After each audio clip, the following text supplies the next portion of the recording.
ആംബുലൻസിന് വനിതാ പോലീസ് വഴിയൊരുക്കിയ സംഭവത്തിൽ ട്വിസ്റ്റ്.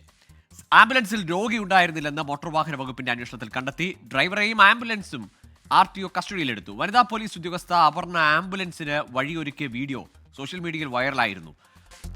ഗോകുൽ, ഏതായാലും ഉത്തരവാദിത്വത്തോടെ ആത്മാർത്ഥതയോടെ ജോലി ചെയ്യുന്ന തൃശ്ശൂരിലെ വനിതാ സ്റ്റേഷനിലെ AC ആയിട്ടുള്ള അപർണ മുൻപും ഇത്തരത്തിൽ സാമൂഹ്യ മാധ്യമങ്ങളിൽ ഇത്തരത്തിലുള്ള കാര്യങ്ങൾ ചെയ്തിട്ടുണ്ട്. മാത്രവുമല്ല, അവരുടെ മുടിയടക്കം മുറിച്ചു കൊടുത്ത ക്യാൻസർ രോഗികൾക്ക് ഐക്യദാർഢ്യം പ്രഖ്യാപിക്കുന്ന സാഹചര്യം പോലും ഉണ്ടായിരുന്നു. അത്തരത്തിലുള്ള ആളുകളെ കൂടി കബളിപ്പിക്കുന്ന രീതിയിലാണ് ഇപ്പോൾ ഈ ആംബുലൻസ് ഡ്രൈവറായിരുന്ന ഫൈസൽ പ്രവർത്തിച്ചത്.